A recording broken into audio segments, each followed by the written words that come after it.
What if I told you that some of the most feared raiders, legendary explorers, and cunning kings in world history came from lands so cold, so unforgiving, that survival itself forged them into something extraordinary? Centuries before the modern nations of Denmark, Sweden, and Norway existed, there were scattered tribes in the far north, surrounded by icy seas, endless forests, and long, dark winters. Yet from these harsh lands would rise kingdoms that would challenge empires, shape continents, and leave an echo that still rings through history. This is the story of how the Scandinavian kingdoms were born. To understand these kingdoms, we have to start long before crowns and thrones, deep in the Scandinavian peninsula thousands of years ago. Long before medieval Europe, these lands were home to hunter-gatherers and early farming communities. During the Bronze Age, around 1700 BCE, Scandinavia developed its own distinct culture. Rock carvings depicting ships, warriors, and rituals tell us of people whose lives revolved around the sea, the seasons, and their gods. As the Iron Age began around 500 BCE, tribal societies emerged, loosely organized clans connected by kinship, trade, and warfare. There were no unified kingdoms yet. Instead, dozens of petty chieftains ruled their local regions. They spoke early forms of Old Norse, shared mythologies, and were bound together by a culture that valued bravery, loyalty, and honor. Life was harsh. Winters were long, crops were limited, and the sea was both a lifeline and a deadly trap. It wasn't wealth that shaped these people. It was necessity. And necessity, combined with isolation, forged resilience. Then something shifted. Around the late 8th century, the world beyond Scandinavia felt the first shockwaves of a storm that was about to break. In 793 AD, a group of Norsemen landed on the coast of Northumbria and attacked the monastery at Lindisfarne. To the Christian chroniclers of Europe, this was not just a raid. It was the arrival of terror itself. The heathens from the north had come. But these were not aimless barbarians. They were expert sailors, craftsmen, and warriors. Their longships were marvels of engineering, fast, flexible, and capable of traveling both across the open sea and up shallow rivers. This gave them the power to strike anywhere: England, France, the Mediterranean, even deep into Russia. They raided, yes, but they also traded, settled, and explored. They reached Iceland, Greenland, and, centuries before Columbus, set foot in North America at Vinland. Why did they leave their homelands? Because the Scandinavian lands were resource-poor compared to the rich monasteries and towns of Europe. Population growth, ambition, and the lure of silver and land pushed these northern tribes outward. And as they spread, they brought their culture, their gods, and their ambitions with them. Back home, the raids and trade brought wealth and prestige to local chieftains. Ambitious leaders began consolidating power, swallowing up neighboring territories, forging alliances through marriages, battles, and oaths. In Denmark, powerful clans began dominating the Jutland Peninsula and surrounding islands. In Norway, warlords fought for control of fjords and valleys. In Sweden, trade routes along the Baltic and into Eastern Europe created centers of wealth and influence. The Viking Age wasn't just about raiding. It was about building foundations. The more successful chieftains became, the more they resembled kings in all but name. By the 9th century, the seeds of kingdom building were planted. Scandinavia was no longer just a land of scattered tribes. It was a land in transition, moving toward centralized rule. From the icy north, a force was gathering. The world had felt their presence in raids, in trade, in whispered legends of longships appearing from the mist. But soon, the Scandinavians would no longer just be raiders. They would become rulers. Kingdoms were about to emerge, forged in war, tempered by faith, and destined to leave their mark on history. The shift from scattered clans to structured kingdoms did not happen overnight. It was a slow, turbulent process driven by ambition, blood, and belief. By the late 9th and 10th centuries, the Viking world had changed. The age of sudden raids was giving way to something larger. The Age of Consolidation. Leaders who once led a few hundred warriors now sought to command thousands. Chieftains were no longer content to rule a valley or a fjord. They dreamed of thrones. In Denmark, that dream began to solidify first. The Danish heartlands, lying close to continental Europe, had been exposed to wealth, trade, and foreign influences earlier than their northern neighbors. Powerful families began to dominate the landscape. One name that rises out of the mists of history is Gorm the Old, the first historically recognized king of Denmark. Under him and his successors, Denmark started to transform from a collection of competing clans into a centralized realm. His son, Harald Bluetooth, became a pivotal figure. Harald is remembered not just for uniting much of Denmark and Norway under his rule, but for bringing Christianity into the kingdom. Imagine a land where for centuries warriors had offered sacrifices to Thor and Odin. Now, churches began to rise, crosses replaced hammers, and foreign priests brought a new order. Harald's reign marked the moment when Denmark stepped out of the pagan age and into the Christian world of medieval Europe. Further to the north and west, the story was far bloodier. Norway, with its rugged fjords and isolated valleys, was fragmented into numerous petty kingdoms. Unification required both vision and brutality. That vision came in the form of Harald Fairhair. According to the sagas, he vowed not to cut his hair until he had conquered all of Norway. Whether legend or fact, his campaigns were real and devastating.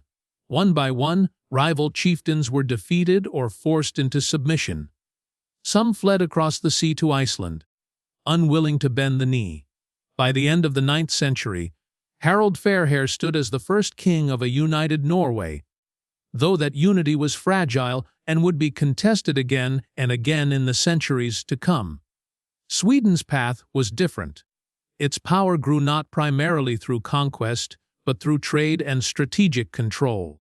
Swedish traders and warriors moved east along the rivers that cut through what is now Russia, founding settlements and connecting the Baltic to the Black Sea.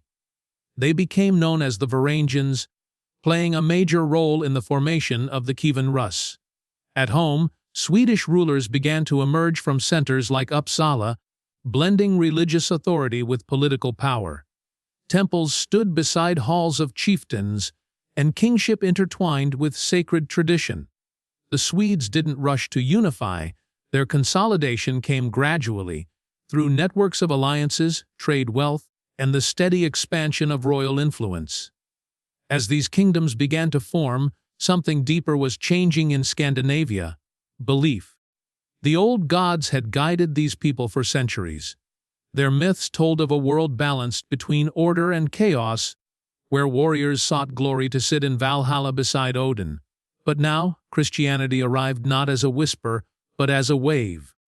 Missionaries from Germany and England spread the word of the new faith. Kings saw opportunity in this transformation.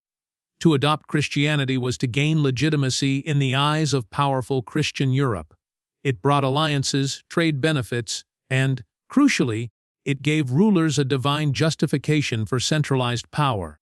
What had once been a web of local loyalties was being replaced by loyalty to king and church. Denmark embraced Christianity under Harald Bluetooth.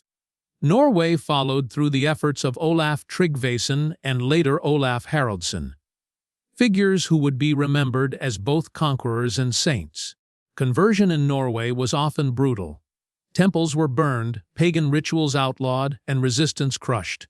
But over time, the cross replaced the hammer. In Sweden, the process was slower and more complicated. Pagan traditions persisted longer, and the Christianization of the countryside took centuries. But eventually, even here, the Christian kings consolidated their rule. With religion came new institutions, churches, bishoprics, written laws, and ties to Rome. Scandinavia was no longer an isolated northern world. It was now plugged into the broader currents of medieval Christendom. Kings built alliances with neighboring powers. They minted coins, commissioned stone churches, and erected runestones proclaiming their deeds. The Viking Age spirit didn't vanish overnight, but it was being transformed into something new. A royal, Christian, medieval identity. By the end of the 10th and into the 11th century, the map of Scandinavia had changed forever. Denmark had emerged as a powerful, Christian kingdom. Norway was unified under a monarchy that blended Norse warrior tradition with Christian statecraft. Sweden was slowly consolidating through wealth and alliances. The age of scattered raiders was fading. In its place, kings sat on thrones, armies marched under banners, and Scandinavia began to step onto the stage of European politics. But the story was far from over. These new kingdoms would soon face their greatest tests. Rivalry with one another, struggles for dominance, foreign invasions, and the push to shape their identity in a rapidly changing Europe. The storm that began in the north had become something far more enduring power. And with power came conflict. The kingdoms of Scandinavia had risen from icy isolation to stand among Europe's powers. But forging a kingdom was only the beginning. Ruling it was far more complicated. In the centuries that followed, the monarchies of Denmark, Norway, and Sweden would collide in a series of rivalries, alliances, betrayals, and transformations that would shape their destinies for centuries to come.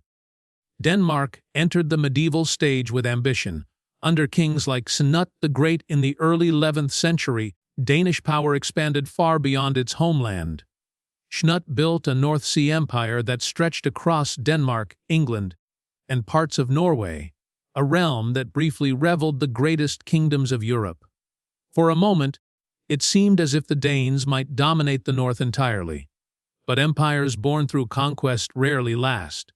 After Snut's death, his empire fractured, and Denmark turned inward, facing internal power struggles and shifting alliances with neighbors to maintain its strength. Norway's story was turbulent.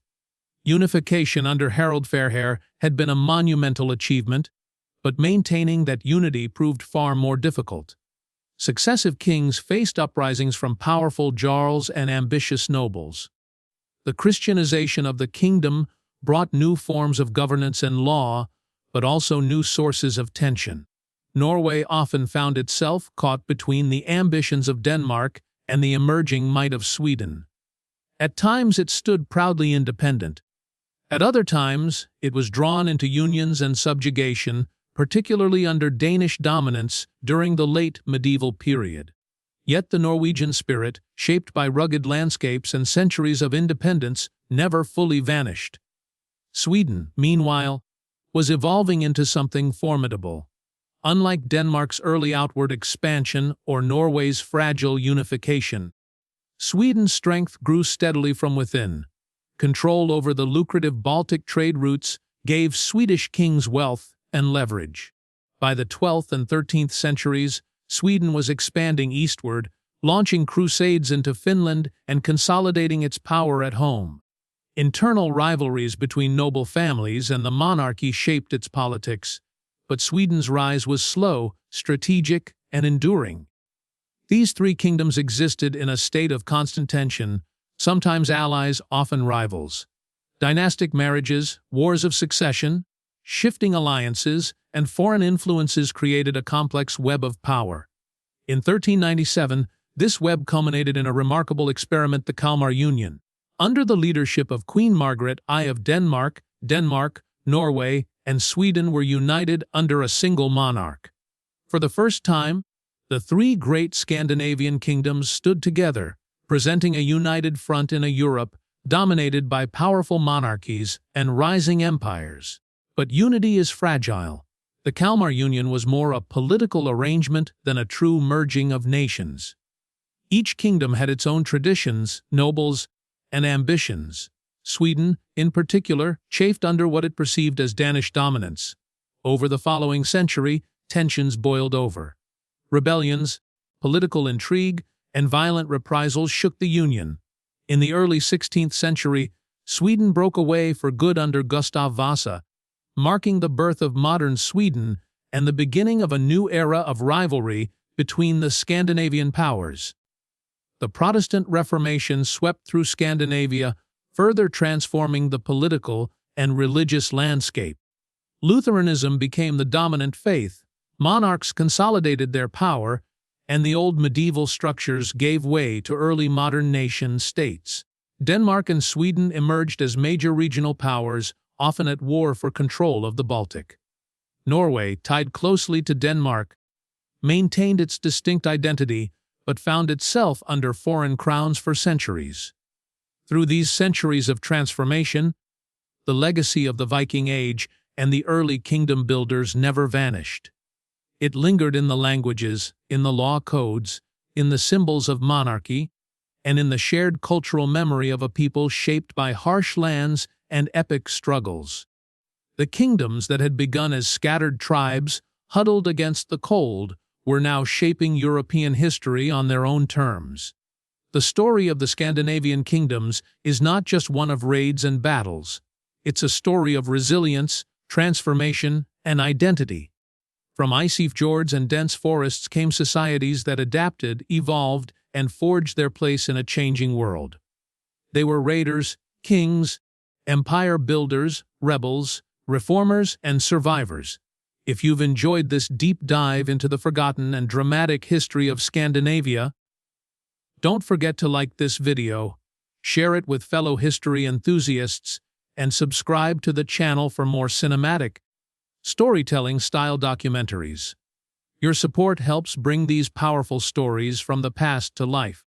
History is far richer and more dramatic than any textbook can show. And this is just the beginning.